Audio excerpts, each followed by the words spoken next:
Hello मेरे प्यारे साथियों, आप सभी का जो है रैंकर एकेडमी में पुनः स्वागत है। आज हिंदी साहित्य के इतिहास का जो इतिहास है उसका दूसरा भाग स्टार्ट किया जा रहा है और दूसरे भाग में जो प्रश्नों की श्रृंखला है वो प्रश्न संख्या 52 से स्टार्ट होगी।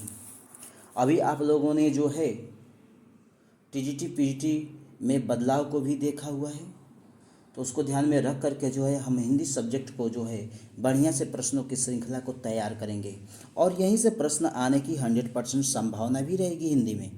ठीक है, ज़्यादा देर न करते हुए हम लोग जो है अपने क्वेश्चन पर आते हैं और यहाँ से हम लोग स्टार्ट करते हैं। ठीक है, चलिएगा। पहले क्वेश्चन की बात की जाए, यानी कि 52 नंबर का क्वेश्चन होगा। निम्नलिखित में से कौन सी पुस्तक आचार्य हजारी प्रसाद द्विवेदी की नहीं है? ध्यान से समझिएगा बात को। आचार्य हजारी प्रसाद द्विवेदी की नहीं है, तो देखेंगे कौन नहीं है। तो इसमें हिंदी साहित्य का उद्भव एवं विकास किसका है? हिंदी साहित्य एवं उद्भव विकास किसका है, कोई बताएगा? तो ये देखेंगे कब ये इसको लिखा गया था। तो इसको लिखा गया था 1952 में। किसके द्वारा लिखा गया? तो हजारी प्रसाद द्विवेदी के द्वारा ही लिखा गया। ठीक है, हिंदी साहित्य की भूमिका को अगर देखा जाए तो इसको जो है 1940 में जो है लिखा गया हजारी प्रसाद द्विवेदी के द्वारा ही। और हिंदी साहित्य का आदिकाल जो है 1952 में लिखा गया, किसके द्वारा? हजारी प्रसाद द्विवेदी के द्वारा ही। तो यानी कि इसका जो आंसर हो जाएगा वो क्या होगा? बी हो जाएगा। ठीक है, क्या हो जाएगा? बी हो जाएगा। नेक्स्ट क्वेश्चन देखते हैं 53 को। 53 में अगर हम लोग आते हैं तो 53 में देखा जाएगा आचार्य रामचंद्र शुक्ल के अनुसार आदिकाल का समय क्या है? तो आचार्य रामचंद्र शुक्ल के अनुसार आदिकाल का जो समय निर्धारित किया गया है वो 1050 विक्रम संवत से लेकर के जो है 75 तक जो है निर्धारित किया गया है। ठीक है, 54 पर आए। इस्तवार द लाल त्रितूर एंदुई ए हिंदुस्तानी नामक ग्रंथ किस भाषा में लिखी गई है? तो मेरे प्यारे साथियों, आप लोगों को पता है कि यह जो भाषा है उसकी यानी कि फ्रेंच भाषा है। और किसके द्वारा लिखा गया है? तो सभी लोगों को पता है गारसा द तासी के द्वारा लिखा गया है। किसके द्वारा? गारसा द तासी के द्वारा लिखा गया है। ठीक है, अब इसके देखिए प्रकाशन के संस्करण को भी पूछता है। तो एक ही को देखेंगे तो ये हुआ था 1839, 1847। ये एक ही साथ मतलब एक प्रकाश यानी कि एक भाग इसका जो है 2 बार प्रकाशित किया गया था। और जो दूसरा प्रकाशन हुआ था वो 1871 में इसका प्रकाशन हुआ था। बहुत ही इम्पोर्टेंट है। ठीक है, चलिए नेक्स्ट क्वेश्चन पर चलते हैं हम लोग।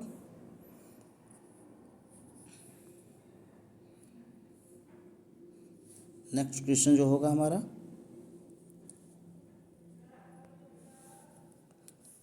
मिलान करने के लिए है।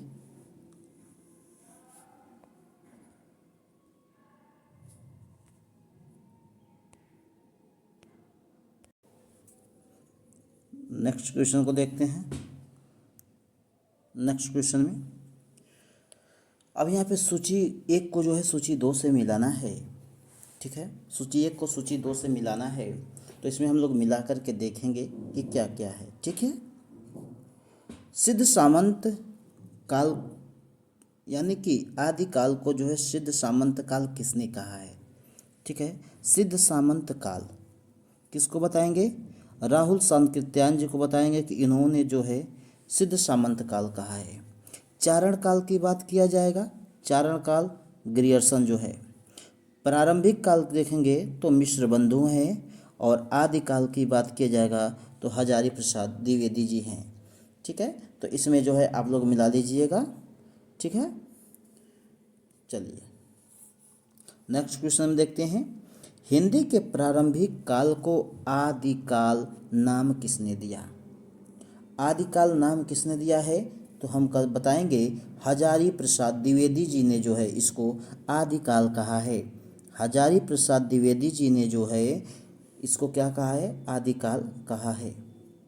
ठीक है, नेक्स्ट क्वेश्चन की बात किया जाएगा। नेक्स्ट क्वेश्चन में आते हैं।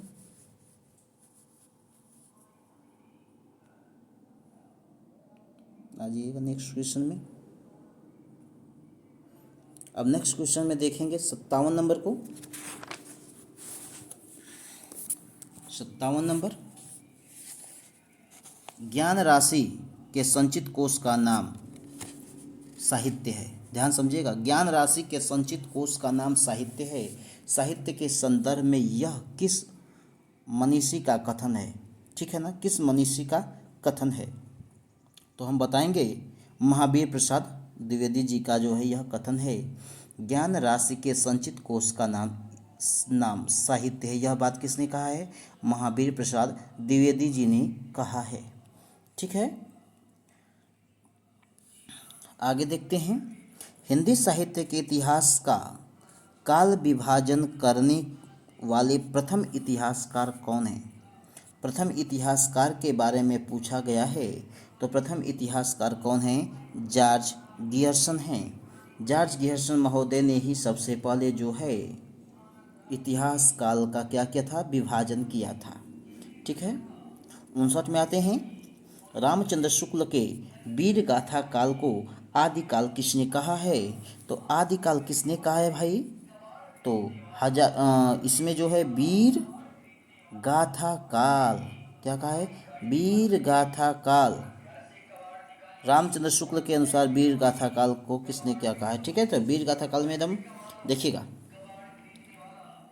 वीर काल को अगर देखेंगे ना, वीर काल, ध्यान समझिएगा जो कन्फ्यूजन है, वीर काल। ठीक है, वीर काल को किसने कहा है? तो विश्वनाथ ने कहा है। किसने कहा है? विश्वनाथ, याद रखिएगा, विश्वनाथ। लेकिन यहाँ पर ये कहा गया है कि यह जो है वीर गाथा काल, ठीक है ना, क्या कहा गया? वीर गाथा काल। तो वीर गाथा काल कौन है? आचार्य रामचंद्र शुक्ल। अच्छा, रामचंद्र शुक्ल के वीर गाथा काल को आदिकाल किसने कहा है? ठीक है ना, आदिकाल किसने कहा है? तो किसने कहा है भाई? हजारी प्रसाद द्विवेदी। कौन है? हजारी प्रसाद द्विवेदी। ठीक है, नेक्स्ट क्वेश्चन पर चलते हैं।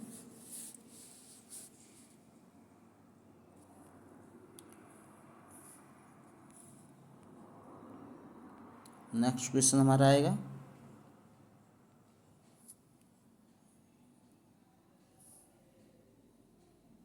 कौन सा क्वेश्चन था? 57 हो गया है, 58 भी हो गया है, 59 भी हो गया है, 60 पर जो है हम लोग आते हैं। पंडित विश्वनाथ मिश्र के मत से रीति काल का नाम श्रृंगार काल होना चाहिए, क्योंकि इसका श्रृंगार काल क्यों नाम होना चाहिए? तो कहा गया है रीति काल नाम रखने से उसके विभाजन का मार्ग बंद हो जाता है। ठीक है, श्रृंगार के अतिरिक्त और किसी विषय पर नहीं लिखा गया। ठीक है, नहीं लिखा गया।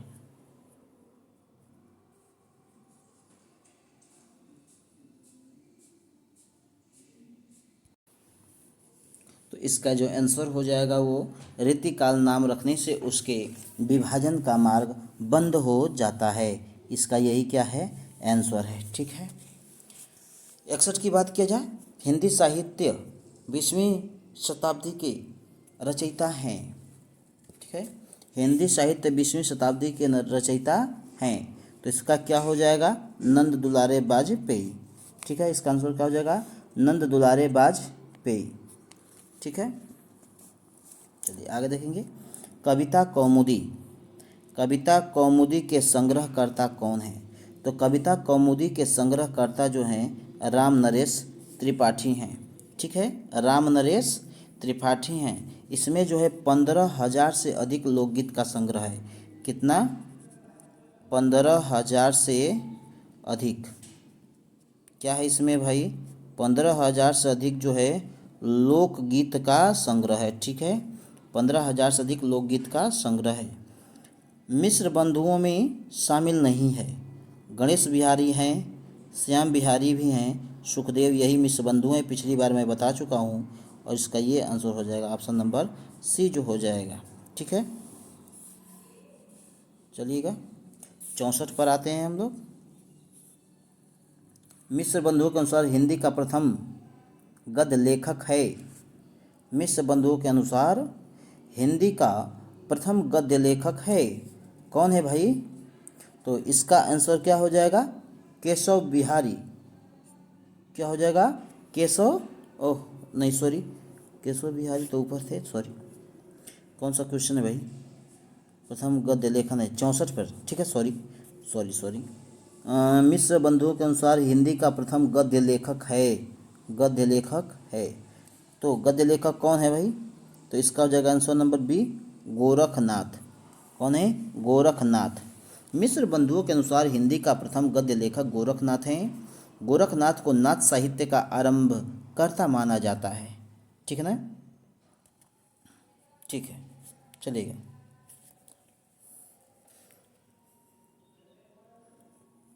और वहीं देखेंगे सरापा के बारे में। तो सरापा को जो है हिंदी का प्रथम कवि स्वीकार किया गया है। इनको जो है सरापा को जो है प्रथम कवि स्वीकार किया गया है। क्या किया गया है?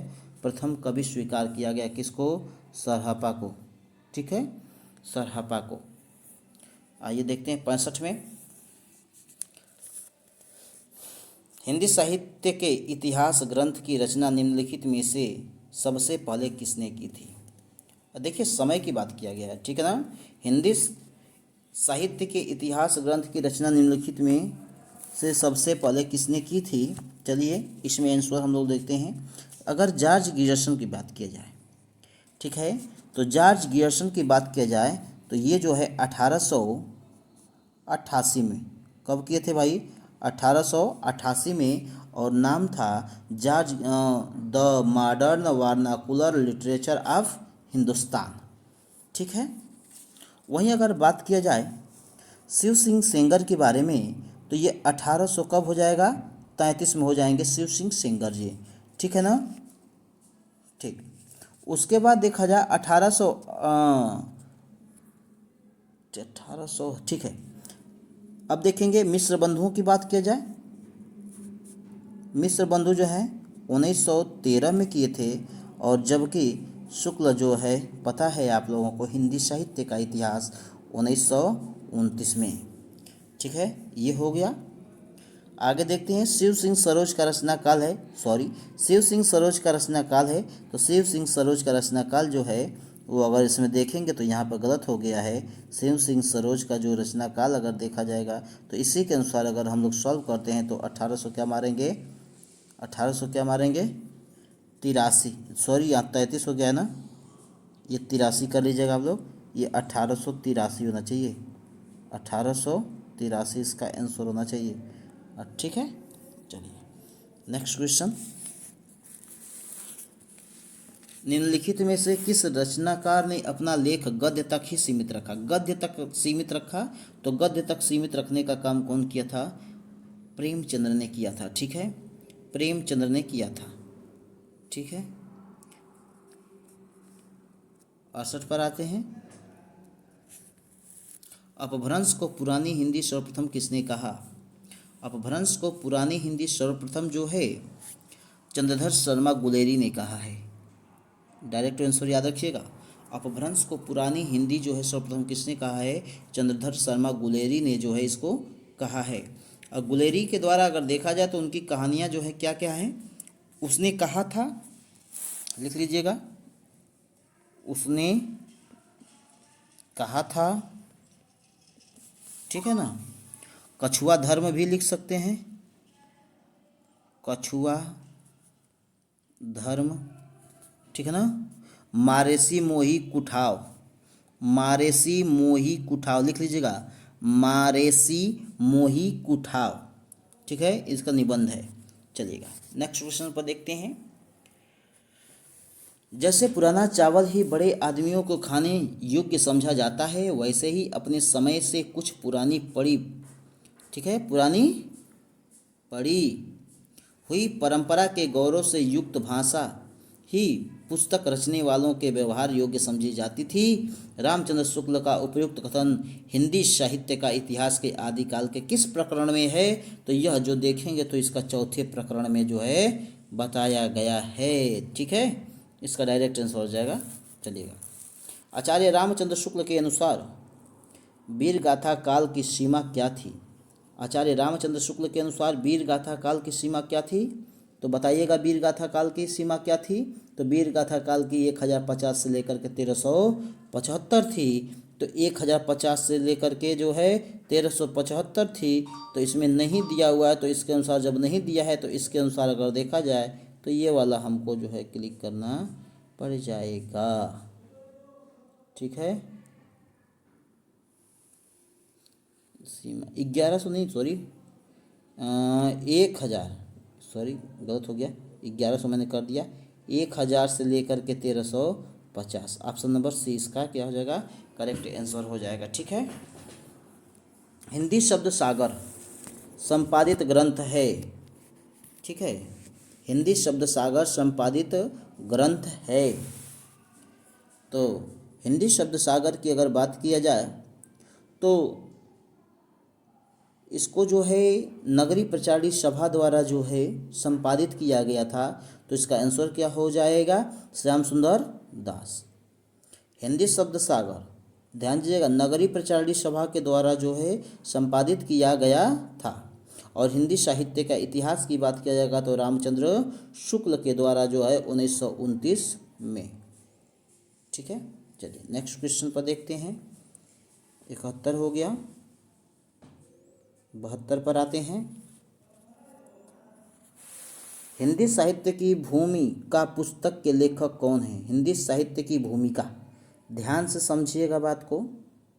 हिंदी साहित्य भूमिका के लेखक कौन है? तो हिंदी साहित्य भूमिका के जो लेखक हैं वो हजारी प्रसाद द्विवेदी जी जो हैं। कौन है? हजारी प्रसाद द्विवेदी। एकदम ध्यान से समझिएगा, हजारी प्रसाद द्विवेदी के क्या क्या हैं एकदम यहीं पर लिख लीजिएगा। हिंदी साहित्य की भूमिका, हिंदी साहित्य की भूमिका पहला लिखिएगा, हिंदी साहित्य की भूमिका। दूसरा लिखिएगा हिंदी साहित्य उद्भव और विकास, हिंदी साहित्य उद्भव और विकास, ठीक है, उद्भव और क्या है? विकास है, ठीक है। और वहीं पे देखेंगे हिंदी साहित्य का आदिकाल, क्या है? हिंदी साहित्य का आदिकाल, ठीक है। अब देखेंगे आचार्य रामचंद्र शुक्ल का। तो आचार्य रामचंद्र शुक्ल को देखेंगे तो हिंदी साहित्य का इतिहास इनका आप लोगों को पता ही है, ठीक है। राम कुमार वर्मा के देखा जाएगा तो इन्होंने हिंदी साहित्य का आलोचनात्मक इतिहास लिखा है। कौन सा इतिहास? आलोचनात्मक इतिहास को लिखा है कौन? राम कुमार वर्मा ने, ठीक है। और वहीं देखा जाएगा और कौन है? विश्वनाथ मिश्र है ना। तो हिंदी साहित्य का अतीत, ध्यान समझ लीजिएगा, हिंदी साहित्य का अतीत, ठीक है, विश्वनाथ मिश्र हैं। और हिंदी साहित्य का आलोचनात्मक इतिहास डॉक्टर राम कुमार वर्मा जी जो हैं, ठीक है, डॉक्टर राम कुमार वर्मा है। इन प्रश्नों को लिखते रहिएगा, ठीक है, जो जो मैं बोल रहा हूँ बहुत ही इम्पोर्टेंट जो है उसको, ठीक है। आगे देखते हैं हम लोग 73 में। इस्तवार द लतलतुर एंदुई ए हिंदुस्तानी, ये तो पता ही है आप लोगों को। गारसाद तासी ने जो है इसको लिखा हुआ है। कौन लिखा है?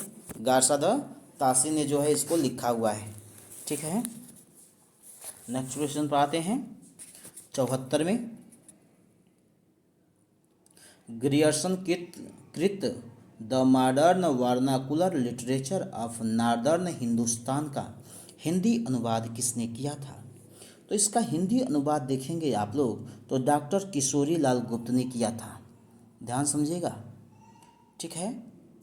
इसको जो है पहली बार कब प्रकाशित किया गया था हिंदुस्तान, इसको अगर देखेंगे कब लिखा गया था तो इसको जो लिखा गया था, इस पुस्तक को लिखा गया था 1888 में। ध्यान समझिएगा, 1888 में इसका हिंदी अनुवाद जो किया गया वो डॉक्टर किशोरी लाल गुप्त के द्वारा जो है किया गया। 75 में आते हैं, आंग्ल भाषा में लिखा गया हिंदी साहित्य का इतिहास। स्केच, ध्यान समझिएगा, स्केच ऑफ हिंदी लिटरेचर के लेखक कौन हैं? ठीक है, स्केच ऑफ हिंदी लिटरेचर के जो लेखक हैं उनका नाम है पादरी एडविन ग्रीव्स। ठीक है, और वहीं देखेंगे अगर हम लोग तो a history of Hindi literature, लिख लीजिएगा, a history of Hindi literature. ठीक है, ए हिस्ट्री ऑफ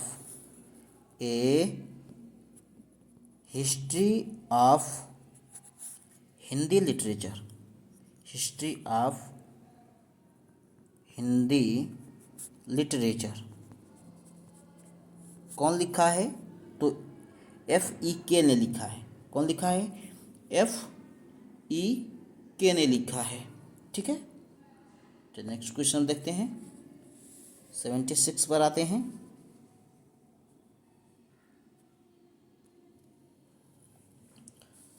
साहित्य जनता की चित्तवृत्ति का सचित प्रतिबिंब है, इस पंक्ति के सही लेखक कौन है? ठीक है, तो इसके जो लेखक हैं रामचंद्र शुक्ल महोदय हैं। कौन है? रामचंद्र शुक्ल महोदय हैं। ठीक है, 77 में आते हैं, हिंदी साहित्य के इतिहास को व्यवस्थित रूप देने का श्रेय किसको है? हिंदी साहित्य के इतिहास को व्यवस्थित रूप देने का श्रेय किसको दिया जाता है? तो व्यवस्थित रूप देने का काम जो किया गया है वो आचार्य रामचंद्र शुक्ल के द्वारा जो है व्यवस्थित किया गया है। यह क्वेश्चन जो है PGT 2004 में किया गया है। ठीक है, 78 में आते हैं, भक्ति काल का नाम पूर्व काल किस आचार्य ने दिया है? भक्ति काल का नाम पूर्व काल किसने दिया है? तो इसमें देखेंगे भक्ति काल का नाम पूर्व काल जो है आचार्य हजारी प्रसाद द्विवेदी जी ने दिया है। ठीक है, आगे देखते हैं, मिश्र बंधुओं ने परिवर्तन काल की समय में निर्धारित की, यानी कि परिवर्तन काल को क्या समय निर्धारित किया है इन्होंने? ठीक है, तो देखिएगा परिवर्तन काल को जो है 1890 विक्रम से लेकर के जो है 25 तक 1900। ठीक है, इसी को। ठीक है, 80 में आते हैं, मेरे प्यारे साथियों, रैंकर एकेडमी की क्लास चल रही है, यहाँ पर प्रश्नों की श्रृंखला चल रही है। ठीक है, डेली 50 क्वेश्चन मैं कराऊंगा। अगर 50-50 क्वेश्चन अगर हम लोग तैयार कर लेते हैं, ठीक है, तो काम हो जाएगा TGT, PGT और LT के लिए। ठीक है ना, तो आप सभी लोग जो है इस चैनल पर बने रहिएगा। 80 में आते हैं, हिंदी कोविद रत्नमाला के लेखक कौन हैं? तो हिंदी कोविद रत्नमाला के जो लेखक हैं श्याम सुंदर दास हैं। कौन है? श्याम सुंदर दास हैं। ठीक है, आगे क्वेश्चन देखते हैं, हिंदी शब्दानुशासन, हिंदी शब्दानुशासन, हिंदी शब्दानुशासन के लेखक कौन हैं? तो हिंदी शब्दानुशासन के लेखक जो हैं किशोरी दास वाजपेयी हैं। हिंदी शब्दानुशासन, अनुशासन वाजपेयी की सरकार में, याद रखिएगा आप लोग। ठीक है, कहाँ गया क्वेश्चन, सॉरी,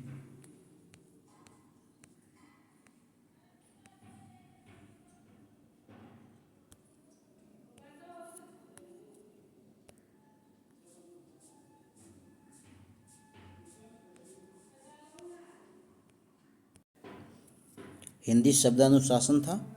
ठीक है, इसके जो है किशोरी दास वाजपेयी जी हैं। हिंदी का प्रथम व्याकरण लिखने वाले विद्वान। ठीक है, हिंदी का प्रथम व्याकरण लिखने वाले जो विद्वान थे उनका नाम जेसुआ केटलर था। क्या था? जेसुआ केटलर था। ठीक है, जेसुआ केटलर, इन्होंने हिंदुस्तानी ग्रामर भी लिखा। ठीक है, हिंदुस्तानी ग्रामर याद रखिएगा।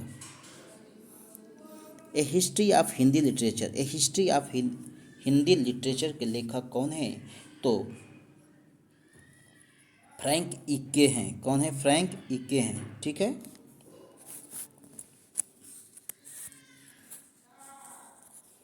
आचार्य रामचंद्र शुक्ल ने द्वितीय उत्थान का समय कब से कब तक किया है? ठीक है, द्वितीय जो उत्थान का समय है वो 1893 से 1918। ऑप्शन नंबर ए हो जाएगा। ठीक है, नेक्स्ट क्वेश्चन देखते हैं मेरे प्यारे दोस्तों।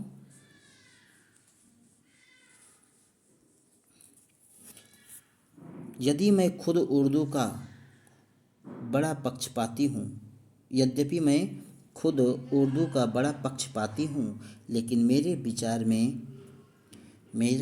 में हिंदी को भी भाषा या बोली कहना उचित नहीं है। यह कथन किसका है? तो यह कथन जो देखेंगे तो गारसा द तासी का है। किसका है?